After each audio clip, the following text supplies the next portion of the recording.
I never thought betrayal would come from the one person I trusted most, my wife, Sia. We had been together for nearly a decade, building a life that, to outsiders, looked perfect. But perfect was just an illusion. The first cracks appeared subtly: late-night phone calls, unexplained absences, and a coldness in her eyes when she looked at me. At first, I convinced myself I was imagining things. After all, Sia was my wife, my partner, the woman who had promised to stand by me through everything. We shared so many moments, from lazy Sunday mornings to quiet nights on the balcony, staring at the stars. I thought those memories meant something to her, just like they meant the world to me. But somewhere along the way, those little moments had stopped mattering to her. I tried to ignore the signs for as long as I could. I told myself she was just busy, maybe stressed, maybe going through something she wasn't ready to talk about yet. But deep down in that quiet part of my mind where I couldn't lie to myself, I knew something was wrong. Her phone was always face down. She'd step out of the room to take calls, and when she came back, she'd avoid my eyes. At night, she would roll away from me in bed, her body stiff and distant. When I asked her if something was wrong, she would smile too wide, too fake, and say, "Everything's fine, don't worry so much." But everything wasn't fine. The moment it became undeniable happened on a cold Wednesday evening. I had come home early from work. Sia wasn't expecting me, and I think that's why I caught her off guard. Her phone was unlocked on the kitchen counter, and the screen lit up with a message. "Can't wait to see you again tonight. Last night was unforgettable." My chest tightened, and for a moment it felt like I couldn't breathe. My hands shook as I stared at those words, and for a brief second, I considered putting the phone down and pretending I never saw it. But I couldn't. I scrolled through the messages, and what I found shattered me. There were dozens of them, intimate, raw, and full of passion. Not just with one man, but several. Different names, different voices, but the same underlying tone. Desire, excitement, love. I felt sick.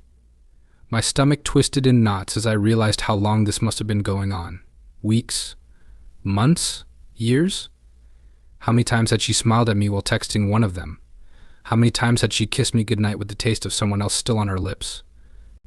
I put the phone down, my vision blurred with tears I refused to let fall. When she walked in and saw me standing there, her eyes flicked to the phone, and for the briefest moment I saw panic flash across her face. But then it was gone, replaced by an icy calmness. She didn't deny it. She didn't cry, didn't beg for forgiveness. Instead, she just sighed, like I was the one inconveniencing her. "You weren't supposed to see that," she said flatly. And with those 5 words, I realized something even more painful than the cheating itself: she didn't care. That night, I didn't confront her further. I couldn't. I sat in the dark living room long after she had gone to bed, staring at the floor, trying to process everything. Every memory we shared felt tainted. Every smile, every laugh, every time she said "I love you" felt like a cruel joke. How could someone who once claimed to love me do this? How could she look me in the eye every day and pretend everything was normal? The following days felt like I was trapped in a nightmare I couldn't wake up from. I watched her more closely, observing her every move, every glance at her phone, every time she left the house. She had stopped pretending around me. She didn't care if I noticed anymore. She'd dress up, spray on perfume I hadn't smelled on her in months, and leave with barely a word. And when she came back, she acted as if nothing had happened. I started to wonder if I had been blind from the start. Had there been signs all along that I had ignored? Had she ever truly loved me, or had it all been an act? The questions buzzed in my mind like angry bees, and no matter how hard I tried, I couldn't quiet them. I started losing sleep, staring at the ceiling for hours while Sia slept peacefully beside me. One evening, I followed her. I felt ridiculous doing it, like some paranoid husband in a bad movie, but I had to know. I had to see it with my own eyes. She went to a bar across town, one I'd never been to before. She walked in confidently, her head held high, and within minutes, a man joined her at her table. They laughed together, leaned in close, and eventually they left hand in hand. I didn't follow them any further. I couldn't. I drove home in silence, my knuckles white against the steering wheel. When she came home hours later, her hair messy and her lipstick smudged, she didn't even bother sneaking in quietly. She didn't care anymore. And in that moment, something inside me broke. Whatever love I still had for her crumbled into dust. But even then, I didn't confront her. Not yet. I wanted to believe that maybe I could still fix things, that maybe if I just tried harder, if I showed her how much I loved her, she'd come back to me. But love doesn't fix betrayal. Love doesn't erase the damage someone willingly caused. I had been holding on to a version of CIA that didn't exist anymore, maybe she never had. But nothing could have prepared me for what happened next. That's the thing about betrayal, it's never just one cut. It's 1,000 tiny blades, each one slicing deeper than the last. And I was about to learn just how deep those cuts could go. It was supposed to be a normal evening. I had left work early, hoping foolishly, maybe that I could salvage whatever was left of my marriage. Despite everything, some fragile part of me still clung to the idea that there was a way back, a path to forgiveness, to understanding. Maybe if I could just get her to talk to me, to really open up, we could find a way through the wreckage. But life isn't a movie, and redemption doesn't always come wrapped in a neat little bow. As I pulled into the driveway, something felt off. The house was dark except for a faint glow coming from the living room window. It wasn't unusual for Sia to leave the lights off. She liked the ambience, she said, but there was a stillness in the air, a silence that pressed against me like a weight. I hesitated before opening the front door, my hand hovering over the knob, as if my body already knew something terrible was waiting on the other side. The moment I stepped inside, I felt an unfamiliar energy in my own home, something hostile, something dangerous. I took a few cautious steps into the hallway, and that's when I heard it: low voices, murmurs, and then laughter, cold, mocking laughter. My heart started to race as I rounded the corner into the living room, and there they were. 4 men, strangers, lounging on my couch in my space like they belonged there. They looked up at me, their faces illuminated by the flicker of the television screen, and I could see it in their eyes. They had been waiting for me. And then I saw her. Sia stood off to the side, her arms crossed over her chest, her expression unreadable. She wasn't afraid, she wasn't nervous, she was detached, distant, like she was watching something mildly interesting play out in front of her. She didn't say a word. She didn't stop them. One of the men stood up, a tall guy with a scar running down his jawline, and took a step toward me. "You weren't supposed to come home early," he said, his voice low and dripping with disdain. I opened my mouth to respond, to demand answers, to ask Sia what the hell was going on. But before I could get a word out, someone grabbed me from behind. It happened so fast. Hands yanked at my shirt, pulling me backward, while fists slammed into my ribs, my stomach, my face. I went down hard, hitting the floor with a dull thud that rattled my skull. The taste of blood filled my mouth as boots connected with my side, my back, my legs. The pain was immediate and overwhelming, and yet through the haze of agony, all I could focus on was Sia. She was still standing there, still watching. There was no shock on her face, no horror, no regret. If anything, there was indifference. Like I was nothing more than an inconvenience, something to be dealt with and discarded. One of the men crouched down beside me, his breath hot against my ear. "You should have stayed late at work, buddy," he whispered before driving his fist into my jaw again. Time became a blur. I don't know how long it went on, minutes, hours, it felt endless. Every hit felt like it would be the last, but it never was. And through it all, Sia never once intervened. She never told them to stop. She never flinched. She just stood there, letting it happen, letting them tear me apart piece by piece.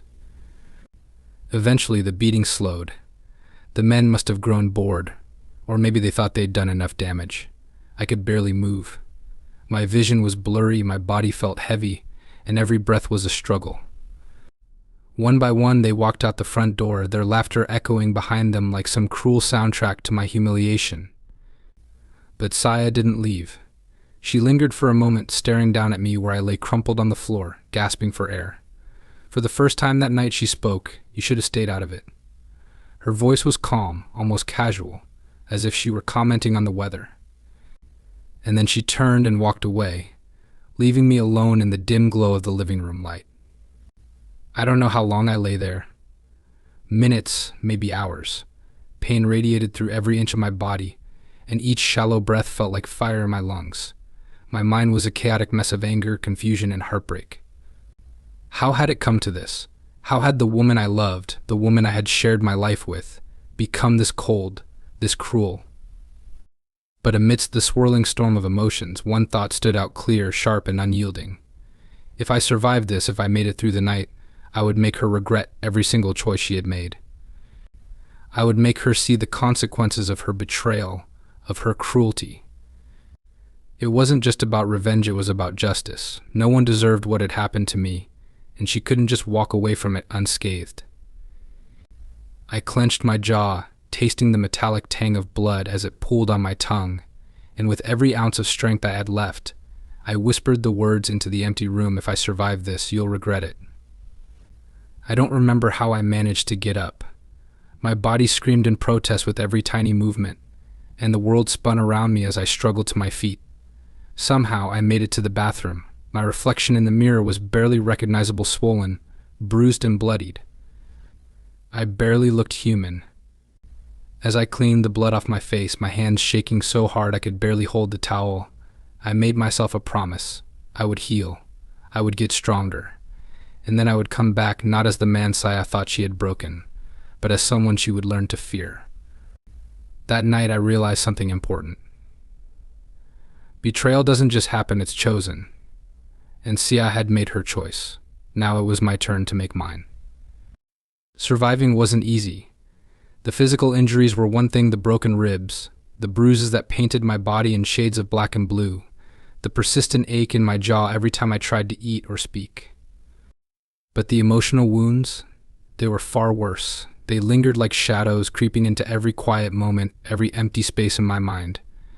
The image of Saya standing there, watching as those men tore me apart, played on an endless loop in my head.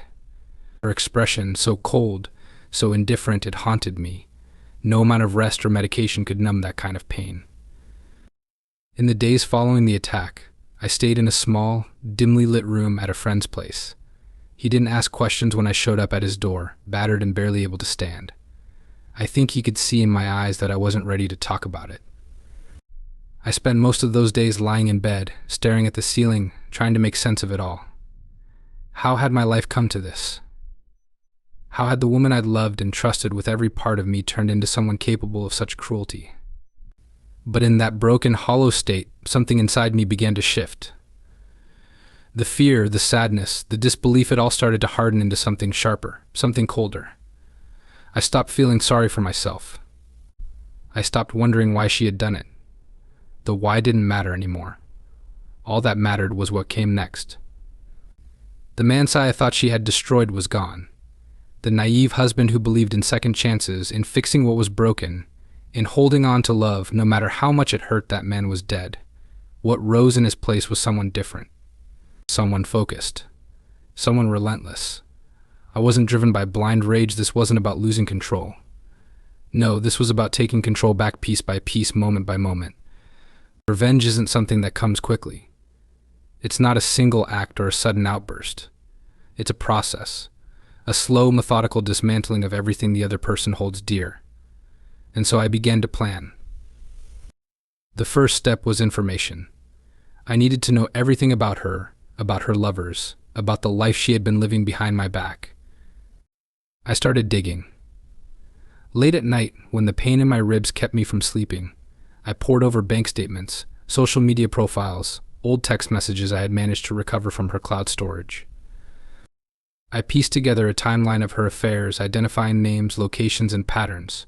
There were so many details hidden in plain sight: small withdrawals from our joint account, hotel reservations under fake names, overlapping messages between different men. The deeper I dug, the clearer the picture became. CI wasn't just cheating, she was building an entire life outside of me. A life where I was nothing more than an obstacle, a loose end that needed tying up. Her arrogance was astounding. She hadn't even tried to cover her tracks properly, as if she believed I would never have the spine to confront her, let alone fight back. But I wasn't just focusing on her. I started looking into the men she had been with. These weren't good people, not by any stretch of the imagination. Some of them had criminal records, others had secrets they were desperately trying to keep hidden. I took notes, gathered screenshots, recorded every detail I could find. There's something terrifying about realizing how much you can learn about someone with just a little patience and determination. People leave traces of themselves everywhere online, in their routines, in the way they interact with the world. And I followed those traces like breadcrumbs, each one leading me closer to understanding just how far this web of betrayal stretched. But revenge isn't just about strategy, it's about timing. I couldn't afford to rush this. Every move had to be deliberate, every action carefully calculated. If I struck too soon, I would see it coming, and she'd find a way to slither out of the mess she had created. No, I had to wait. I had to be patient. While I was preparing, I also focused on healing. My body was still weak, my injuries slow to mend, but every day I pushed myself a little further. I forced myself to get out of bed, to eat, to move. I started working out again, small exercises at first, just enough to build strength without reopening wounds. With every passing day, I felt myself growing stronger, not just physically, but mentally. I cut myself off from my old life entirely. I didn't reach out to mutual friends, didn't check in on what Saya was doing. I disappeared from her world, leaving her to believe I was gone for good. It was better that way, better that she thought I was licking my wounds in some dark corner, defeated and broken. But I wasn't broken. I was sharpening myself, preparing for the moment when I would step back into her life, not as the man she had beaten down, but as the man she would regret ever crossing. In the quiet hours of the night, when the world was still and my mind was clear, I would think about what I would say to her when the time came. Would I confront her directly? Would I let her know it was me pulling the strings as her carefully constructed world fell apart around her? Or would I stay in the shadows, watching as she unraveled piece by piece, never knowing who was behind it all? I didn't have the answers yet, but I knew one thing for certain: I wouldn't stop until she felt every ounce of the pain she had inflicted on me. Every lie, every betrayal, every cruel choice she had made, I would make her feel it all. This wasn't about forgiveness. It wasn't about closure. This was about justice. About balance. About making sure that CA and every single person who had played a part in what happened to me understood one undeniable truth: actions have consequences. And I was about to become the consequence she never saw coming. Time became my greatest ally. Every passing day brought me closer to the moment I'd been planning for, and I used each one wisely. I stayed patient, stayed focused, and most importantly, I stayed invisible. Revenge isn't about grand gestures, it's about precision. Every move had to land exactly where I intended, and for that I had to remain in control of myself, my emotions, and my actions. Sia had no idea what was coming. From what I could gather, she had moved on with her life without hesitation. She wasn't haunted by guilt or regret. If anything, she seemed freer without me around. She went out more often, spent money recklessly, and flaunted her new lifestyle with the kind of arrogance that only comes from believing you've truly won.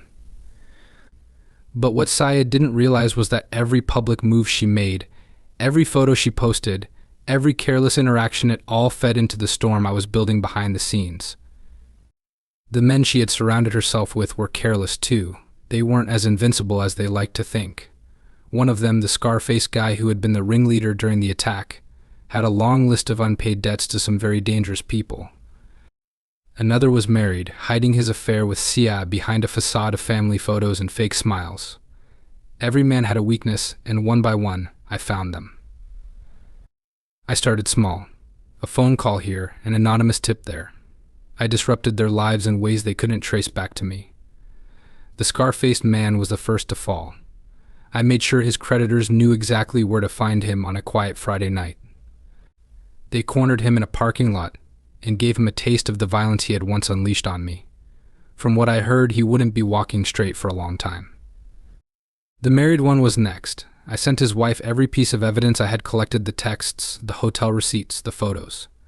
The fallout was immediate. His perfect little world shattered overnight, and he disappeared from CI's life just as quickly as he had entered it. One by one, her safety net started to fray, her support system crumbling beneath her feet. But I wasn't done. This wasn't just about her lovers, it was about her.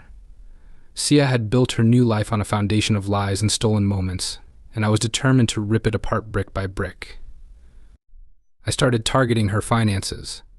I knew enough about our shared accounts and her spending habits to cause chaos without drawing attention to myself. Subtle withdrawals, unexplained charges, missed payments soon enough. Sia started to notice. She tried to blame the bank, her friends, even the universe, but deep down I think she started to feel it, a shift in the air, an unease she couldn't quite explain. The best part was she still had no idea I was behind any of it. She thought I had disappeared into the ether, a broken man too weak to fight back. And honestly, that's exactly what I wanted her to think. But revenge isn't satisfying if it's all done from the shadows. No, eventually you have to step into the light. You have to look them in the eyes and let them see what they've created. So I waited for the perfect moment to reveal myself. It came sooner than I expected. Sia was hosting a party at our old home, a lavish event filled with expensive wine, fake laughter, and shallow conversations. It felt surreal watching from a distance as strangers filled the space where I had once lived, where I had once believed I was building a future with someone who loved me. But that was all gone now, burned to ash by her choices. I waited until the party was in full swing before I made my entrance. I didn't kick down the door or cause a scene, I just walked in, calm and steady, like I belonged there. The moment Sia saw me, her face went pale. For a split second, I saw something flicker in her eyes, fear maybe. But she masked it quickly, forcing a smile as she approached me. "What are you doing here?" she asked, her voice tight and controlled. I didn't answer, I just looked at her, really looked at her. This woman, who had once been my wife, my partner, my everything, now felt like a stranger. Her expensive dress, her carefully styled hair, the fake confidence in her eyes, it was all armor, and I could see every crack in it. I leaned in close enough that only she could hear me and said, "I told you if I survived you'd regret it." She froze. For the first time since this whole nightmare began, I saw her facade break. The carefully crafted walls she had built around herself started to crumble, and I could see the fear creeping into her expression. I didn't stay long after that. I didn't need to. The damage was already done, and Sia knew it. Her guests started to notice the tension, the unease radiating from her, and one by one, they began to leave. The party ended in a whimper, and Sia was left standing alone in the wreckage of the life she had tried so desperately to build. But this wasn't the end. Not yet. The real fallout was still coming, and she knew it. From that night on, Sia started to unravel. She became paranoid, jumpy, always looking over her shoulder. She started losing friends, losing money, losing control. And I was there, watching from a distance, pulling the strings, guiding her further and further into chaos. There's a certain satisfaction that comes from watching someone who once held so much power over you lose everything. It wasn't about revenge anymore, it was about balance. About making sure she understood what it felt like to have your life ripped away, piece by piece, until there's nothing left but regret and ashes. But the thing about revenge is that it doesn't come without a cost. As I stood on the sidelines watching Sia's life fall apart, I couldn't ignore the hollow feeling growing inside me. I had become something else, someone else in my quest to destroy her. And as satisfying as it was to watch her crumble, I couldn't shake the feeling that I had lost something important along the way. Still, it was too late to turn back. The wheels were already in motion, and the final act was yet to come. I had started this, and I was going to see it through to the end. The final chapter of revenge is always the hardest, not because of the actions themselves, but because of the silence that follows. When you've spent so much time focused on dismantling someone's life, on building your plans and executing them piece by piece, you don't realize how deeply the purpose consumes you. And when it's over, when the dust settles and there's nothing left to do, what then? But I wasn't there yet, not yet. Sia's life was already a ruin, but there was one last move to make. She had no job, no money, and no real friends left. Her lovers had all scattered like rats from a sinking ship, and her reputation was in tatters. But even with all of that stripped away, she still had one thing, her pride. She still held on to the belief that she could claw her way back, that she could somehow rebuild herself from the ashes of her destruction. I couldn't allow that. It was time to make her face the truth, to force her to see the full consequences of what she'd done, not just to me, but to herself. I didn't want her to hate me. Hate would have been too easy, too clean. I wanted her to hate herself. The opportunity came on a cold evening when I knew she'd be alone. Her world had grown so small, so quiet. The woman who once hosted parties, surrounded herself with admirers, and lived her life in the spotlight now sat in a half-empty house, curtains drawn, afraid of the outside world. She had become a ghost in her own life, and I was about to give her one final haunting. I let myself into our house with the spare key she had forgotten to change. The place was barely recognizable. Empty wine bottles cluttered the kitchen counter, dirty dishes were piled in the sink, and the air smelled faintly of stale alcohol and regret. I found her in the living room, curled up on the couch, staring blankly at a flickering television screen. She didn't even notice me at first. When she finally looked up and saw me standing there, she froze. Her eyes were wide, her body tense, like a cornered animal. I didn't say anything at first. I let the silence stretch between us, heavy and suffocating. For a brief moment, I almost felt pity for her. Almost. But then I remembered the pain, the betrayal, the way she had stood there and watched as her lovers beat me down, and whatever shred of sympathy I might have felt disappeared. Sia, I said her name softly, and she flinched as if it were a slap. She didn't speak. She just stared at me, her lips trembling, her eyes glassy. I walked further into the room, stepping over scattered papers and empty bottles, until I was standing just a few feet away from her. "Look at you," I said, gesturing around the room. "This is what's left of you, of us." Her mouth opened like she was going to respond, but no words came out. She just shook her head slightly, as if she couldn't bear to hear the truth. "You did this, Saya. Every choice you made, every lie you told, every betrayal, it all led here. And the worst part, you did it to yourself." Tears began to form in her eyes, but I didn't stop. I couldn't stop.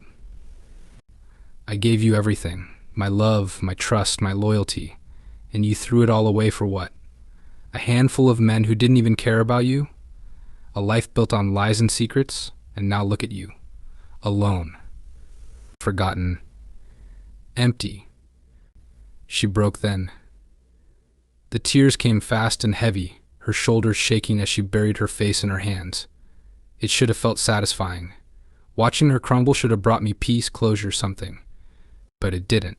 It just felt hollow. I turned away from her, running a hand through my hair as I tried to make sense of the emotions swirling inside me. I had planned for this moment. I had imagined it 1,000 times. But now that it was here, it didn't feel the way I thought it would. "Why are you here?" She choked out between sobs. "What do you want from me?" I turned back to face her, and for a moment I didn't have an answer. What did I want? Revenge, justice, an apology?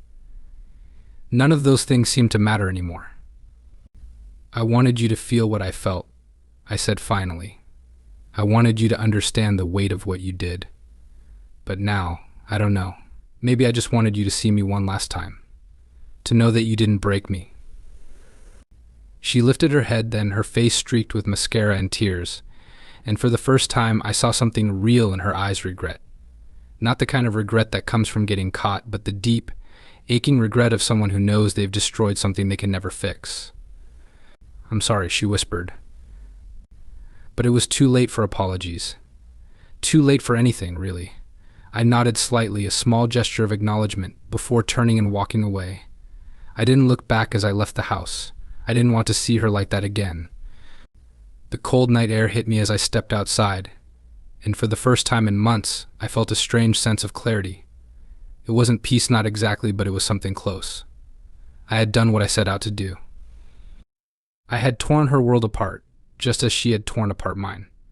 But standing there under the dim glow of a streetlight, I realized something important: revenge doesn't heal you. It doesn't fix what's broken inside.